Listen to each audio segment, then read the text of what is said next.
The Adventure of Tom Sawyer by Mark Twain. Longman Simplified English Series. Read by Sirinthip Pengprasittipong. Chapter 7. Tom and Huck swear an oath. The two boys flew on and on toward the village, speechless with horror.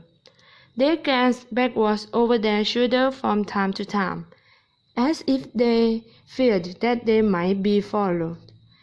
"If we can only get to the old mill before we break down," gasped Tom.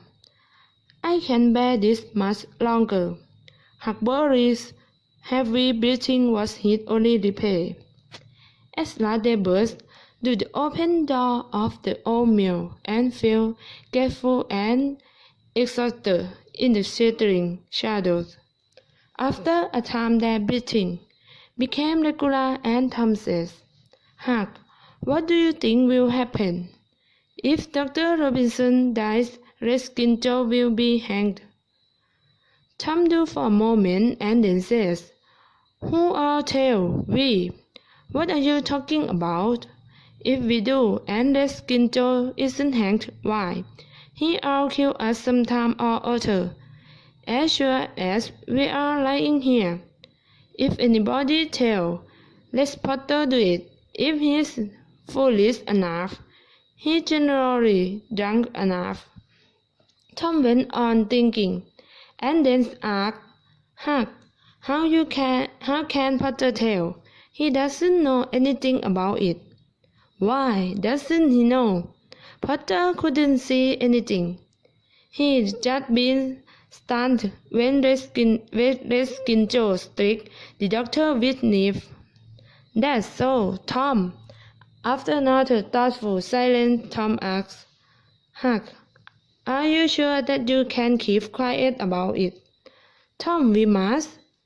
You know that if we tell people what we have seen, and if that devilish half-breed escapes hanging, he'll down us just as if we were a couple of cats. Now, Tom, we must swear to each other to keep our mouths shut." "I agree, Huck.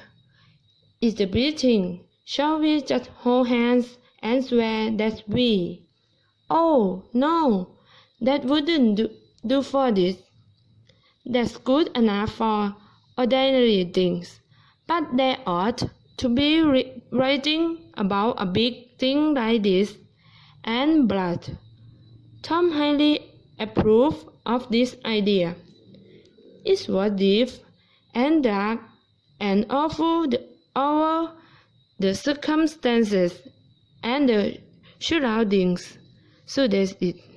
He picked up a clean, fat piece of wood that lay in the moonlight, took the end of a pencil out of his pocket, got the moonlight on his work, and with his tongue between his teeth, wrote this line: "Huck Finn and Tom Sawyer swear that they will keep their mouths shut about this, and they wish that they were drop this in their truck if they ever tell."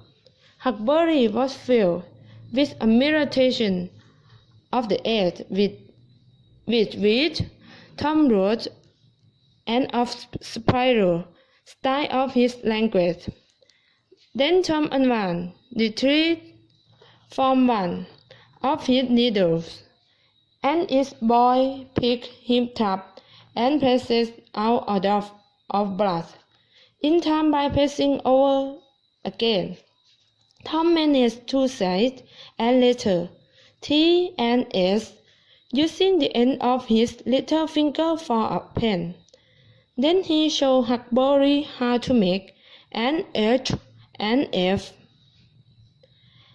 and the oath was complete. They brought the price of woodcut to the wall with some mournful climate and charm, and the chains that bound their tongues were considered to be locked and their keys thrown away.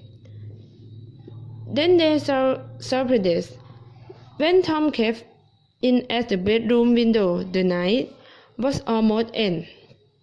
He undressed with excessive caution and fell asleep, congratulating himself that nobody knew of his absence. He was not aware that Sis had been awake for an hour. When Tom awoke, Sis had dashed and gone. They were at last took in the light. He was startled. Why had he not been caught? In a few minutes he was downstairs, feeling stiff and sleepy.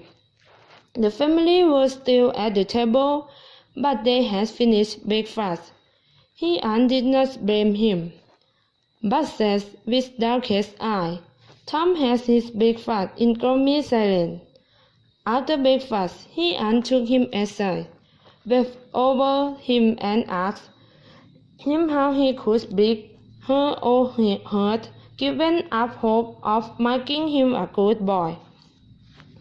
This was worse than 1,000 whippings, and Tom heard forgiveness and promised over and over again not to misbehave.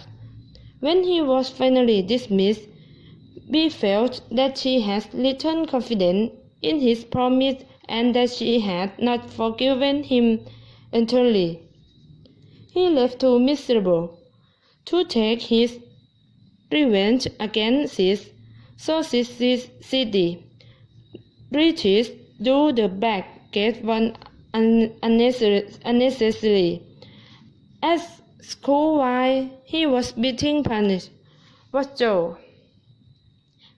Happy for staying away the day before.